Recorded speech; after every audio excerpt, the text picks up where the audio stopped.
Hello everyone, स्वागत है आप सभी का मेरे चैनल द डिवाइन टैरो में। कैसे हैं आप सब? उम्मीद करती हूँ सब हैप्पी होंगे, पॉजिटिव फील कर रहे होंगे, पॉजिटिव सोच रहे होंगे। आज की जो रीडिंग करने जा रही हूँ उसका टॉपिक है आपके पार्टनर आपके बारे में क्या सोच रहे हैं। ये no contact, on and off contact वाले सभी लोग देख सकते हैं, ठीक है। रिलेशनशिप कैसा भी हो, extra marital affair, normal affair या मैरिड हो, दोनों ही स्थिति में, तीनों ही स्थिति में आप देख सकते हो। और बस लेट्स स्टार्ट। जल्दी से अपने पार्टनर का ध्यान कीजिए ताकि उनकी एनर्जीज को मैं पिक कर सकूँ। बस प्लीज गाइड मेरे जो व्यूवर्स हैं उनके पार्टनर उनके बारे में क्या सोच रहे हैं। वाइट एनर्जी आपकी होगी, पर्पल आपके पार्टनर की। पर्पल है इंडिगो, इंडिगो ना। बस प्लीज गाइड।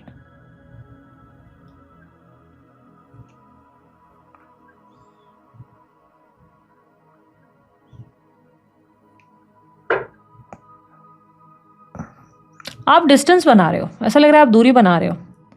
आप दूरी बना रहे हो, आप ज़्यादा इनके बारे में सोचना नहीं चाहते हो। आपने पास्ट के लाइफ से बहुत ज़्यादा, पास्ट चीज़ों से आपने बहुत सारे लेसन्स ले लिए हैं ऑलरेडी, और अब आप पास्ट की चीज़ों को पास्ट में ही छोड़ना चाहते हो।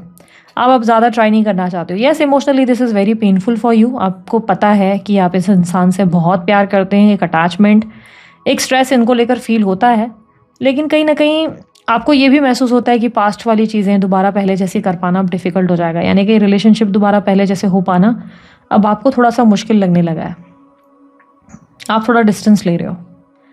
पर आपके पार्टनर आपके बारे में दिमाग में बहुत ज़्यादा सोचते हुए नज़र आ रहे हैं, सोचते हुए नज़र आ रही है। बार बार आपका ध्यान तो आ रहा है पर एक डिनायल दिखाई दे रहा है। जैसे ही आपका थॉट आ रहा है ना, तो बार बार यहाँ वहाँ खुद को डिस्ट्रैक्ट करते हुए, खुद को कहीं ना कहीं बिजी करते हुए नज़र आ रहे हैं। जैसे ही आपका थॉट ज़रा सा भी आता है, ये बिजी कर देते हैं खुद को, ताकि आपके बारे में ना ज़्यादा सोचें, ना इनके दिमाग में आप इतना हावी रहें। याद इनको आपकी बहुत आती है। ये आपको मिस करते हैं या करती हैं अपनी लाइफ में। इनका एक एम्प्टीनेस है आपको लेकर, एक खालीपन तो है, लेकिन एक डिनाइल की एनर्जी है। जैसे ही थोड़ा सा भी थॉट आ रहा है, ऐसा लग रहा है जानबूझ के कहीं ना कहीं कोई काम करना या टीवी में कुछ देखना, अचानक से अपने आप को डाइवर्ट करना शुरू कर देते हैं, खुद को बिजी करना शुरू करते हैं, या दोस्तों से बात करना शुरू कर देते हैं। आपके रिलेटेड नहीं, आपके अलावा और बातें करते हैं, ताकि उनका टाइम और उनका माइंड डिस्टर्ब मतलब ना रहे आपको लेकर। वो अपनी तरफ से कहीं ना कहीं अपने आप को डिस्ट्रैक्ट करना शुरू कर देते हैं। इन दिनों आपके पार्टनर दिमाग से ज़्यादा फैसले ले रहे हैं, दिल से नहीं। ज़्यादा दिमाग से सोच रहे हैं, दिल से नहीं।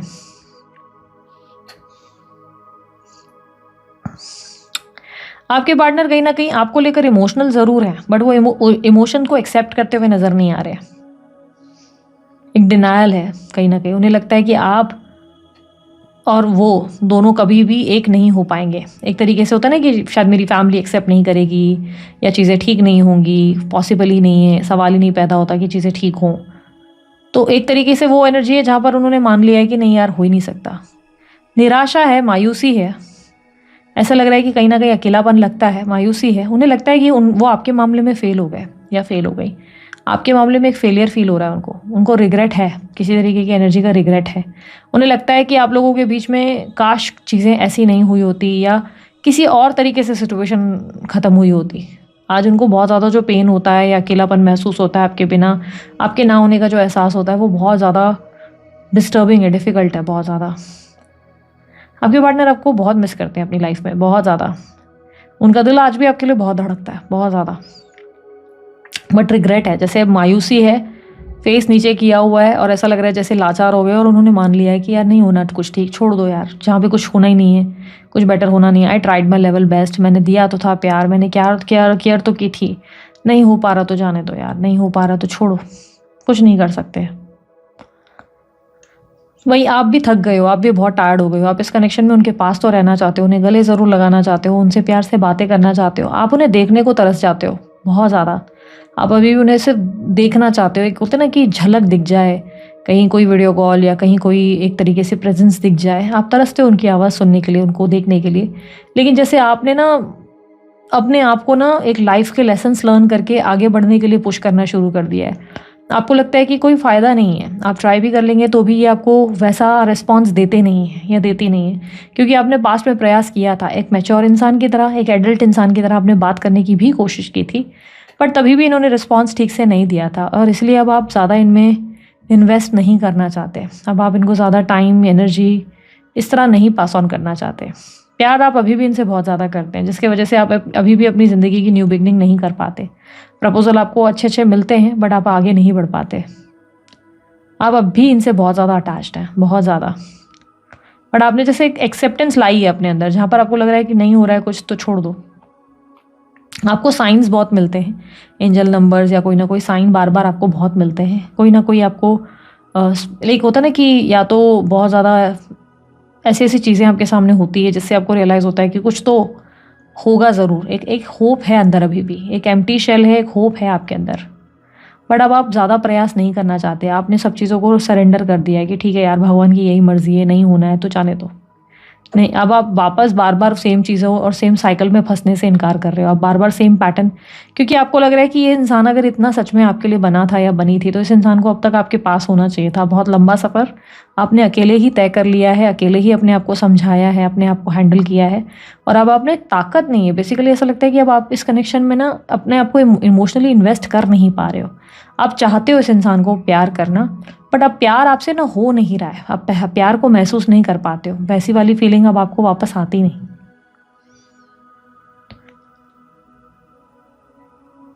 आप इनसे बहुत अटैच्ड हो, बहुत ज़्यादा, आज भी। स्पेशली इनके पुरानी मेमोरीज, इनके अच्छे अच्छे पलों से तो आप अभी भी जुड़े हुए हो। आप अभी भी इनको अपनी लाइफ में कई बार एक मोटिवेशनल एनर्जी या एक गुरु की तरह या एक ऐसी एनर्जी में महसूस करते हो जहाँ पर आपको लगता है कि ये इंसान बहुत सही इंसान थे आपकी लाइफ में। इन्होंने बहुत सी चीज़ें आपको समझाई, सिखाई, सपोर्ट बहुत किया। एक अच्छे दोस्त, एक अच्छे लवर, एक अच्छा बेहतरीन रिलेशनशिप जो आपने इससे पहले कभी एक्सपीरियंस नहीं किया था। इतना ब्यूटीफुल रिलेशनशिप आपने कभी एक्सपीरियंस नहीं किया था। और शायद ही आप किसी को समझा पाएंगे कि इस कनेक्शन में बहुत बिट्रेयल, पेन, या इस इंसान ने तकलीफ ज़रूर दी, लेकिन स्टिल ये कनेक्शन आपके लिए बहुत स्पेशल था, बहुत ज़्यादा। ये इंसान, ये पर्सनालिटी आपके लिए बहुत ब्यूटीफुल थी। आप इनसे आज भी बहुत प्यार करते हैं, लेकिन अब बस अब आप ज़्यादा ट्राई नहीं करना चाहते। जैसे आपने समझो ना, आप इतना रोए हो ना कि अब आपके आंसू सूख गए हैं। अब आपसे रोना भी नहीं होता, क्योंकि रोना भी अब आपको एफर्ट लगने लगता है। अब आपको लगता है रोऊंगा या रोऊंगी ना तो वो भी एक एफर्ट है, उसमें भी प्रेशर लगाना पड़ता है। तो वो वाली फीलिंग अब आपको आ चुकी है जहाँ पर आपसे रोया भी नहीं जाता। आपने जैसे अपने हालातों को एक्सेप्ट कर लिया, जैसे मान लिया है कि चलो यार किस्मत को मंजूरी यही है, शायद प्यार मिलना ही नहीं होता, शायद होता ही नहीं है। एक अंदर से विश्वास ज़रूर है, होप है कि एक दिन कुछ होगा, लेकिन अब आप उस होप के चलते भरोसे में या आसरे में नहीं रहना चाहते। आप बार बार सेम चीज़ें नहीं करना चाहते। आपके पार्टनर कहीं ना कहीं आपको बहुत ज़्यादा आसपास महसूस करते हैं आज भी। आपके विजन और आपकी इमेजिनरी वर्ल्ड में वो अभी भी इन्वॉल्व हैं। कहीं ना कहीं वो आपको इमेजिनेशन में महसूस करते हैं, देखते हैं। स्पेशली ड्रीम्स उनको बहुत आते हैं। आपके ड्रीम्स बार बार कोई ना कोई सपना, बार बार ऐसा महसूस होना जैसे आप कहीं खड़े हो आसपास, शायद उनको आवाज़ दे रहे हो, कोई आपकी आवाज़ सुनाई देना बार बार। ऐसी सिचुएशन आती है जहाँ पर वो बार बार आपका आवाज़ सुनते हैं, कुछ महसूस करते हैं, लेकिन एक डिनाइल की एनर्जी में। जैसे मैंने कहा ना, आपका थॉट आते ही उसे रिजेक्ट करने की कोशिश करते हैं। जैसे माइंड को कहीं और बिजी करना शुरू कर देते हैं, कहीं और ऑक्यूपाइड करते हैं, अपने आप को जानबूझ के कहीं और बिजी करना, यानी कि लाइक ये इम्पॉर्टेंट नहीं है, इस थॉट को मैं हटाना चाहता हूँ अपने दिमाग से। इनकी हेल्थ भी ठीक नहीं रहती है। आपके पार्टनर का शायद मोटापा बढ़ गया है, क्योंकि ऐसा लग रहा है हेल्थ उनकी, वेट गेन हो गया है, और वो वेट पे, हेल्थ पे अब इतना ध्यान नहीं देते। उन्होंने अपने आप की केयर करना, अपने आप को इमोशनली ज़्यादा फोकस करना बंद कर दिया है। पहले जितनी वाली अब नहीं रही उनकी एनर्जी, जहाँ पर अब बहुत ज़्यादा उनकी केयर होती, या वो बहुत ज़्यादा गुनगुनाते, गाते, गाने वाने गाते, मस्ती वस्ती करते, वो सब खत्म हो गया है उनके अंदर। आप समझ लो कि एक बहुत शांत व्यक्तित्व आ चुका है, जहाँ पर वो, आप समझ लो, भले उनकी एज कितनी भी हो, ये 17 साल के क्यों ना हो, लेकिन ये पूरी तरह बूढ़े हो चुके हैं, पूरी तरह। ना इनको किसी चीज़ का एक्साइटमेंट होता है, ना कोई चीज़ का इनको मन करता है कि ये कर लूँ, वो कर लूँ। एक्साइटिंग चीज़ें अब इनके लिए इतनी इंपॉर्टेंट नहीं हो पा रही, क्योंकि ऐसा नहीं है कि इनका मन नहीं करता कि ये फ़न नहीं करे, एंजॉय नहीं करे, हैप्पी नहीं रहे, बट अब इनको लगता है कि जैसे कि ना कोई फ़ायदा नहीं, ये ज़्यादा अपने एनर्जी ना ऐसी चीज़ों में इन्वेस्ट ही नहीं करना चाहते। ये अपने घर में, अपने आप में रहना चाहते हैं। अभी ये ज़्यादा एक्टिविटीज़ या किसी भी तरीके के एफर्ट्स नहीं डालना चाहते। यस, ये आपको आज भी अपने दिमाग से नहीं निकाल पाए। इनके मन में आपके लिए आज भी बहुत ज़्यादा प्रेम है, लेकिन कहीं ना कहीं ऐसा लगता है जैसे इन्होंने एक्सेप्टेंस लाई है अपने अंदर कि यार शायद यही होना था, शायद मेरे नसीब को यही मंजूर था, शायद मेरे भगवान ने कुछ सोच समझ के इस इंसान को मुझसे दूर किया है। यानी कि कहीं ना कहीं लगता है कि शायद इस कनेक्शन में आप दोनों का साथ होना गलत था, शायद इस कनेक्शन में पेन होता, तकलीफ होती, आज नहीं तो कल फिर झगड़े होते, लड़ाइयाँ होती, शायद चीज़ें ठीक नहीं हो पाती। इसलिए मैच्योर तरीके से सोचने की कोशिश कर रहे हैं आपके पार्टनर, दिमाग से सोचने की कोशिश कर रहे हैं, और उन्हें लग रहा है कि जो भी हुआ वो बेहतर के लिए ही हुआ। भगवान ने जो किया वो बेहतर के लिए किया। आप कभी-कभी इनको लेकर अचानक से रेस्टलेस ज़रूर होते हैं, कहीं न कहीं इनके बारे में सोचते बहुत ज़्यादा एक्सट्रीमली सोचते हैं। ये भी आपको मिस करते हैं, लेकिन कहीं न कहीं ऐसा लग रहा है जैसे ये ना ज़्यादा एक्टिव होने की एनर्जी में नहीं है, ज़्यादा जैसे इन्होंने एक्सेप्ट कर लिया है कि नहीं अब मुझे अपनी लाइफ़ ऐसे ही जीनी है। इन्होंने जैसे मान लिया है कि अच्छा ऐसे ही चलनी है मेरी लाइफ़, कुछ नहीं हो सकता, मैं कुछ चेंज नहीं कर सकता, मैं चाहूँगा भी तो मैं कुछ बदल नहीं सकती, वो एनर्जी है। मिथुन राशि, स्कॉर्पियो राशि, मकर राशि, कुंभ राशि, तुला राशि, सिंह राशि, number 8, number 11, number 24, number 3, number 14, number 17 ज़्यादा रिफ्लेक्ट हुए हैं। मैंने मकर राशि बोली, आई एम नॉट श्योर, पर मकर राशि भी है, ठीक है। यहाँ पर एन, एन फॉर अब क्या होता है, N for negro, N for nest, ठीक है। एन फॉर मुझे अभी क्लिक ना, एन फॉर न्यू, एन वाला अल्फ़ाबेट मुझे ज़्यादा रिफ्लेक्ट हुआ है। यहाँ पर मुझे उसके अलावा ई रिफ्लेक्ट हुआ है, एस रिफ्लेक्ट हुआ है और आर रिफ्लेक्ट हुआ है। पार्टनर के अल्फ़ाबेट्स आपके हो सकते हैं। आपके पार्टनर अब ज़्यादा एक्साइटिंग एनर्जी में बिल्कुल नहीं है। ऐसा नहीं लग रहा है कि कुछ बहुत ज़्यादा चेंज करना है उन्हें या अपनी लाइफ में कोई बड़े बदलाव लाने हैं, extreme level of millionaire billionaire बनना है या कोई बहुत बड़े ड्रीम्स है, नहीं। ऐसा लग रहा है कंफर्ट जोन में आपके पार्टनर जा चुके हैं, जहाँ पर जो चल रहा है जैसा चल रहा है उसमें संतुष्ट हैं। आपको लेकर कई बार उनकी इच्छाएं डिज़ायर्स आती हैं, कई बार वो आपको देखना चाहते हैं या देखना चाहती हैं। कोई फेक अकाउंट आईडी से देखते हैं बट ज़्यादा इनिशिएटिव नहीं लेते।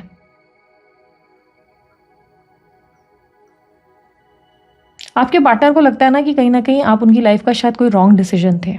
पता है, I know this is harsh for you, आपके लिए ये बहुत पेनफुल है ये सुनना भी कि यार कोई इंसान ऐसा कैसे कर सकता है या ऐसा कैसे सोच सकता है। बट जो चीज़ें आप लोगों के बीच में एंड में हुई हैं ना, और बहुत डिफ़िकल्ट सिचुएशन से आप लोग गुजरे हैं, उसमें उन्हें लग रहा है कि अच्छा हुआ सब चीज़ें एंड हो गई। लाइक प्यार है, मन में इमोशनल एक कनेक्शन है, लेकिन उन्हें लग रहा है जो हुआ अच्छे के लिए हुआ। अगर ये अभी नहीं होता तो बाद में ये और तकलीफ देते, बाद में और मैटर बढ़ जाता। और उनको लगता है कि शायद आप लोगों के बीच में प्रेम, अटैचमेंट, मैच्योरिटी सब खत्म हो चुकी थी। ना रिस्पेक्ट थी, ना पेन थी, ना मतलब ये जो एक तरीके से अंडरस्टैंडिंग थी, एक जो क्रेजीनेस थी एक दूसरे के लिए, वो ख़त्म हो गया। वो पैशन ही ख़त्म हो गया। उन्हें लगता है अब ना पैशन है ना लव है। एक तरीके का आप लोगों के बीच में कोई ट्रस्ट ब्रेक हुआ है, कोई लॉयल्टी ब्रेक हुई है, कोई पैटर्न ब्रेक हो गया है, जिसमें उन्हें लगता है कि अगर वो अब चाहें भी ना तो आपको वापस से लाइक होता है ना कि उस कनेक्शन में ला ही नहीं पाएंगे, ना आप आ पाएंगे। प्यार वो आपसे बहुत करते हैं, बट अभी उन्हें बहुत भयंकर ऐसी एनर्जी आ चुकी है जहाँ पर उन्हें लगता है कि क्या फ़ायदा यार, मैं कुछ नहीं कर सकता, कुछ नहीं कर सकती। ये अपने आप को अपनी फैमिली लाइफ में अपने आप में बहुत बिजी रखते हैं, क्योंकि ऐसा भी लग रहा है कि आसपास फैमिली को भी ऑक्यूपाई किया हुआ है। जानबूझ के दोस्तों के साथ वक्त बिताते हैं, घूमना फिरना करते हैं, आपको दिमाग से निकालते हैं। कई बार अकेले बैठ के ये आपको लेकर इमोशनल भी हुई हैं या हुए हैं। कई बार इनको आपका थॉट आया है जहाँ पर ये बहुत ज़्यादा अपसेट हुए हैं। इन्होंने बहुत दिल से चाहा है कि चीज़ें ठीक हो जाए, लेकिन इन्हें लग रहा है कि पॉइंट नहीं है, कुछ ठीक नहीं किया जा सकता, क्योंकि लंबे समय से ये आपके बारे में सिर्फ सोच रहे हैं और कुछ नहीं हो पाया। तो इन्होंने कहीं ना कहीं गिव अप किया है। एटीट्यूड के एनर्जी से ज़्यादा ऐसा लग रहा है जैसे कि इन्होंने हार मान ली। आप ये समझ लो, इन्होंने हार मान लिया, एक्सेप्ट कर लिया कि हाँ शायद यही है, ख़त्म है, यही एंड ऑफ एरा है, शायद यही ख़त्म होना था सब कुछ, शायद कुछ ठीक होना कभी था ही नहीं। तो गिव अप वाली एनर्जी ज़्यादा दिख रही है आपके पार्टनर की। और आप अपने आप की हीलिंग पे अपने आप को बहुत प्रोसेस कर रहे हैं। आपके लिए इमोशनली थोड़ा डिफिकल्ट टाइम है ये, मुझे ऐसा दिख रहा है आपके लिए इजी टाइम नहीं है। आप मैच्योर बन रहे हो, आप शो कर रहे हो कि आप बहुत मैच्योर हो, पर अंदर से आपके लिए इमोशनली ये बहुत पेनफुल टाइम है। आप इतना ईजिली अपने आप को नहीं संभाल पा रहे हो। आप कहीं ना कहीं इमोशनली बहुत ऐसी एनर्जी में हो जहाँ पर आप चाहते हो कि लोग आपको समझे, कोई आपको प्यार दे, कोई आपकी केयर करे, पर लोग आपको समझते ही नहीं। इसलिए आपने भी जैसे ज़्यादा इन्वेस्ट करना, खुद को ज़्यादा इन्वॉल्व करना बंद कर दिया। आपने जिस तरह से अपने आप को डिस्कनेक्ट कर दिया, जैसे आप वर्ल्ड से ना दुनिया से खुद को डिस्कनेक्ट करने की कोशिश कर रहे हो। आप लोगों को ज़्यादा एक्सप्लेन नहीं करना चाहते, ज़्यादा आप एक्सप्रेस नहीं करना चाहते। कोई बात परेशान कर रही है, बोलने की ज़रूरत नहीं है। कुछ तकलीफ दे रहा है, बोलना ज़रूरी नहीं है। आपको लगता है क्यों बोलूँ, क्या पॉइंट है, बात करने से कोई पॉइंट होता है? नहीं, कुछ नहीं होता। कुछ एक्सप्लेन करने से कुछ होता है? नहीं होता। छोड़ दो यार, जो जैसा चल रहा है चलने दो। वो थॉट में आप रहते हैं और आप ज़्यादा एफर्ट डालने से दूर भागते हैं। आप में आलस की प्रॉब्लम नहीं है, इट इज़ जस्ट कि आप ना अब टायर्डनेस से गुजर रहे हैं। आप ना बहुत टायर्ड हो चुके हैं, बहुत ज़्यादा। अपने आप को बार बार प्रूफ करते हुए आप टायर्ड हो चुके हैं, बार बार अपने पॉइंट ऑफ व्यू रखते हुए आप टायर्ड हो चुके हैं।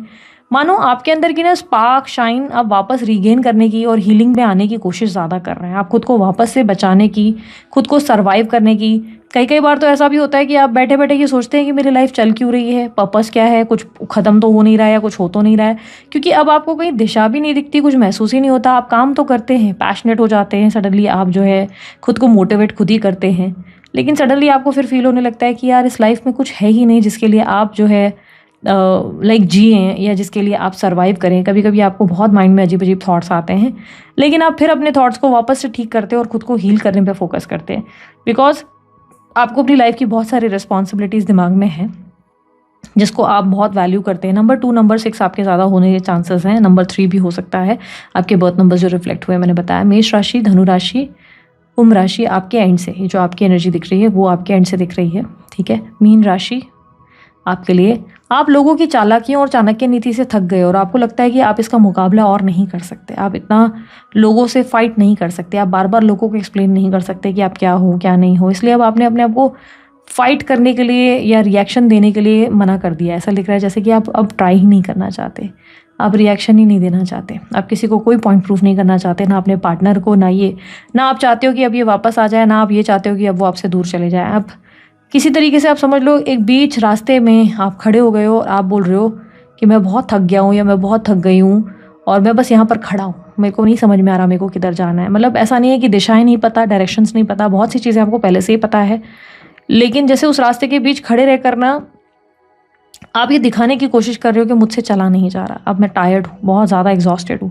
मतलब मुझे डायरेक्शंस दिखते हैं, मुझे पता है लाइफ में क्या होना है क्या नहीं होना है, मुझे क्या करना चाहिए, मुझे मेरे गोल्स भी पता हैं, लेकिन जैसे कि वो टायर्डनेस इतनी ज़्यादा है कि पैर भी नहीं उठाए जा रहे, पैर सुन पड़ गए हैं, शरीर सुन पड़ गया है, चलना मुश्किल हो रहा है।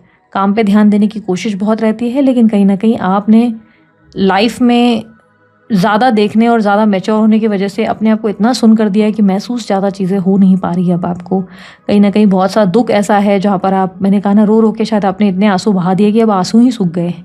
तो अब बस आप अपने आप को आपने समझ लो कि अपने आप को एक बेसहारा, लाचार, बेबस इंसान मान लिया है, जहाँ पर आपको समझ में आ गया है कि शायद ठीक है यही मेरी डेस्टिनी है, प्यार मुझे मिलना नहीं है, प्यार मुझे होना नहीं है, शायद लाइफ में ऐसा ही है और मुझे मेरे अपने साथ ही रहना होगा। तो आप अपने आप को एक्सेप्ट करने की कोशिश करते हो, ठीक है। आपके अंदर एक ट्रांसफॉर्मेशन दिखाई दे रही है, धीरे धीरे आप बहुत ज़्यादा मैच्योर होते चले जाएंगे, धीरे धीरे आप भी इतना ज़्यादा प्यार को या इमोशंस को शायद वैल्यू नहीं देंगे आने वाले समय में। ये संभावनाएं ज़्यादा दिख रही हैं कि अगर आपसे कोई प्यार से बात भी करेगा तब भी आप ये सोचेंगे कि चलो ये आया है कोई मतलब से या कोई ना कोई फ़ायदा उठाने। प्यार के मामले में आपका थोड़ा सा मन बोझल हो चुका है, आप बहुत मायूस हो चुके हैं, प्यार के मामले में आप बहुत मायूस हो चुके हैं, आपने बहुत निराशा फेस कर ली है और इसलिए अब आपसे बार बार वही सेम प्रैक्टिस, वही सेम एक्शंस और एफर्ट्स आपसे नहीं हो पा रहे हैं। सो इट हैपन्स, ठीक है, मैं कहूँगी कि होता है समटाइम्स। हम इंसान हैं, हमें भी रीसेट बटन की ज़रूरत होती है, हमें भी ब्रेक की बटन की ज़रूरत होती है। इस समय मैं ये नहीं कहूँगी कि क्या करना चाहिए क्या नहीं करना चाहिए, मेडिटेशन कर लो, वॉक कर लो, ये सब मैं नहीं कहूँगी। इस समय कहूँगी कि फ़्लो के साथ चलने की कोशिश करो, ठीक है। हर सवाल का जवाब नहीं होता, हमें नहीं पता होता आगे क्या होना है क्या नहीं होता, छोड़ दो, हर चीज़ को भगवान पर छोड़ दो, ठीक है यार, जो होगा होगा। अब रीसेट बटन की बारी है, धीरे धीरे हील हो जाओगे, एकदम झटके से प्रो नहीं बन जाओगे, पेन से बाहर एकदम से नहीं निकलोगे। इस पेन को एक्सेप्टेंस दो। आप ऐसे प्रिटेंड करना बंद करो कि मुझे फ़र्क नहीं पड़ता, प्रिटेंड करना बंद कर दो कि मुझे पेन नहीं होता। रोने का मन करता है तो रो लो, पेन होता है तो उसे एक्सेप्ट करो। अपने आप से कम झूठ मत बोलो, खुद को बेवकूफ़ मत बनाओ, ठीक है। एक्सेप्टेंस ले आओ। खुद के साथ जब वक्त बिताते हो ना तो रोने का मन करे ना तो रो लो, अगर नहीं आ रहा है ऐसे रोना, कोई रोने वाली मूवी देख लो, अच्छे से रो लो, पूरा मन वो खाली कर दो। बट जब रोते हो ना तो ये मत सोचो कि मेरे को इतना रोना है, इतना स्ट्रेस देना है, इतना एग्जॉस्ट करना है खुद को, नहीं। रो लो, मन अपना खाली कर लो। कुछ बातें करनी है आपको, ऐसा लग रहा है कोई बात करने के लिए नहीं है, ना रिश्तेदार है ना दोस्त है, मैं किससे बात करूँ। दी बोलते तो हो आप बात करूँ, आपके खुद के कंसल्टेशन इतने महंगे होते हैं कि बात करना ही संभव नहीं है। अगर ऐसा थॉट है तो कहूँगी कि ऐसा ज़रूरी नहीं है कि आपके पास कोई हो। आप बात नहीं कर पा रहे हो, आप अपनी एक डायरी उठाओ, एक बुक उठाओ, एक पेन उठाओ, खुद से बात करो। आप लैपटॉप उठाओ, अपना MS वर्ड ओपन करो, उस पर लिखना शुरू कर दो। बहुत सी चीज़ें हैं, लिखो। पहले के टाइम पे क्यों लोग डायरी लिखते थे? इसीलिए लिखते थे क्योंकि कहीं ना कहीं लोग अपनी बात नहीं रख पाते थे, हर कोई अपने आप को एक्सप्रेस नहीं कर पाता था, तो लोग अपनी डायरियाँ लिखा करते थे। डायरी लिखो, अपनी बुक लिखो आपका पूरा दिन कैसा रहा, आप क्या महसूस कर रहे हैं, क्या चीज़ें हैं जो आपको परेशान करती हैं और क्या चीज़ें बदलनी चाहिए, कौन सी सिचुएशन है, किसको कैसे बदलना चाहिए, समझने की कोशिश करो। हर दिन लिखने की ज़रूरत नहीं है, पर जब भी मन बोझल हो रहा है ना, खुद से बात करो। और खुद से बात करने के लिए कलम उठाओ, बुक उठाओ, लिखना शुरू कर दो। लिखना मुश्किल है, लैपटॉप पे करना शुरू कर दो। मोबाइल में आजकल पॉसिबल है यार, मोबाइल में करो। आज की डेट में तो लोगों के पास कितना कुछ टेक्नोलॉजी का भी वो हो गया है, जहाँ पर लोग चैट जीपीटी एआई पता नहीं किससे किससे बातें करते हैं, वो भी पॉसिबिलिटीज़ आ गई है। हमारे टाइम तो वो सब इतना, हमारे टाइम तो मैं ऐसे कह रही हूँ जैसे मैं बहुत बुढ़ी हो गई हूँ या 70 80 में आ गई हूँ, लेकिन स्टिल हमने भी अपनी लाइफ में इतना सारे प्रेशर्स और एनजाइटी इश्यूज फेस किए हैं, और कहीं ना कहीं अभी भी रहती हैं, पर अभी इतनी स्ट्रगल नहीं है। अब मैच्योरिटी लेवल उतनी बढ़ जाती है कि इतना फील नहीं होता, बट तभी के टाइम इतना होता नहीं था, तो हम डायरीज वायरीज ही तो लिखते थे, वही तो कल्चर अपनाते थे। कल्चर उठाओ, पेन उठाओ, लिखो, या तो खुद से बात करो, मिरर में अपने आप को देखकर बातें करो, खुद को पेन देना बंद करो, खुद से झूठ बोलना बंद करो, खुद को बेवकूफ़ बनाना बंद करो कि यार मैं तो ठीक हूँ, मैं तो परफेक्ट हूँ, कोई प्रॉब्लम नहीं। नहीं, आपको बहुत तकलीफ हो रही है, ठीक है, बहुत तकलीफ हो रही है। और जब इतना पेन होता है ना, तो ना मेडिटेशन करने बनता है, ना होपोनोपोनो होता है, ना वॉक बनती है, ना फिटनेस पे ध्यान दिया जाता है। तब बस लगता है कि यार एक कोने में बस बैठे रहना, उठने की शक्ति महसूस होती है, ना कुछ करने की महसूस होती है। 2 दिन का स्पार्क आपके अंदर ज़रूर रहता है, पर तीसरे दिन वो स्पार्क वैनिश हो जाता है। इसको क्या कहते हैं? क्या इसको डिप्रेशन कहते हैं? हर कोई आपको ये बोलेगा हाँ हाँ इसे डिप्रेशन कहते हैं। नहीं, इसे कहते हैं कि ब्लॉकेजेस क्रिएट किया आपने अपने लिए, आपने अपने आप को पूरी तरह ब्लॉक कर दिया है। आपको ऐसा लगता है इमोशनली मैंने अगर अपने आप को एक्सप्रेस किया ना, तो दुनिया मुझे खा जाएगी, दुनिया मुझे ना निचोड़ के रख देगी, मुझे हर्ट करेगी। आप हर्ट ना होने के डर से ना आप घर के अंदर बैठना चाहते हो, आप घर से बाहर ही नहीं निकलना चाहते, आप खुद का सामना भी करने से इनकार करते हो। तो ये अच्छी बात नहीं है। आपको खुद से एटलीस्ट कनेक्ट होना पड़ेगा, खुद के साथ सच्चाई से चलना पड़ेगा, ठीक है। जिस दिन आप खुद से बात करना सीख जाओगे, जिस दिन आप अपने आप को रोना है तो रो पड़ोगे, हंसना है तो हंस पड़ोगे, जब ऐसी चीज़ें करना शुरू कर दोगे, ओनली देन आप पूरी तरह से हील हो जाओगे, ठीक है। सो प्यार इतनी बुरी चीज़ नहीं है, बस एक सही पर्सन मिलने के लिए टाइम लगता है, ठीक है। वो कहानी सुनिए ना मेंढकों वाली, 100 मेंढकों को मुंह मारने के बाद एक प्रिंस मिला था। तो बस वो 100 मेंढक वाली सिचुएशन है। जिस दिन प्यार मिलना होगा वो आप ज़्यादा पुश नहीं करेंगे। आज की डेट में ना लोगों की सबसे बड़ी प्रॉब्लम ये है कि प्यार ढूंढ रहे हैं, ज़बरदस्ती ढूंढ रहे हैं कि चाहिए, सोशल मीडिया पे आना है, टिंडर पे आना है, इस पे आना है, उस पे आना है। मतलब बहुत ओवर कर रहे हैं। क्यों कर रहे हो? पहले के टाइम पे भी तो नहीं था ना ये सारा सोशल प्लेटफॉर्म। कहाँ से मिलते थे आप लोग, कैसे कनेक्ट करते थे? हो जाता था ना। किस्मत का लिखा बदला नहीं जा सकता। जब आपकी लाइफ में कोई लिखा गया ना, वो कहीं ना कहीं से आ जाएगा। बस आपको चेस करना नहीं पड़ता, आपको ज़बरदस्ती लोगों से दोस्तियाँ नहीं बनानी पड़ती, आपको ज़बरदस्ती लोगों से चैट नहीं करनी पड़ती। अचानक से कोई कनेक्शन बन जाता है, कोई अचानक से ऐसी स्टोरी क्रिएट हो जाती है जो आप बोलते हो कि अरे ये तो मैंने सोचा ही नहीं था कि ऐसी कहानी भी कोई बनेगी, ठीक है। ब्यूटीफुल लव स्टोरी चाहते हो तो उसके लिए समय लगेगा। चेस करना बंद करो, कब होगा क्या होगा, बस अपने आप को संभालने की कोशिश करो, ठीक है। So this is it. ये थी आप लोगों की रीडिंग अच्छी लगी, लाइक शेयर सब्सक्राइब कीजिएगा, ढेर सारा प्यार दीजिएगा। उसके अलावा अगर आपको भी कैंडल बैग्स रीडिंग सीखनी है, रिकॉर्डेड वर्जन अवेलेबल है, मेरे कोर्सेज अवेलेबल है, आप देखें तो टैरो के भी अवेलेबल है और भी बहुत सारे अवेलेबल है। आप चेकआउट कर सकते हैं, आप पे करें और आपको रिकॉर्डेड वीडियोस मिल जाती है, आपको सर्टिफिकेट भी प्रोवाइड किया जाता है, और अगर कोई डाउट्स होते हैं तो क्लियर करने का भी ऑप्शन आपको दिया जाता है। तो अच्छे बेस्ट आपके पास ऑप्शंस है। संपर्क कहाँ करना है? जो नंबर आपके सामने स्क्रीन पर है वहाँ आप जो है व्हाट्सअप करें मेरी टीम को, मेरी टीम बाकी आपको गाइड करेगी, ठीक है। सो अभी के लिए इतना ही, मैं चलती हूँ, अपना ध्यान रखें। ओम साई राम।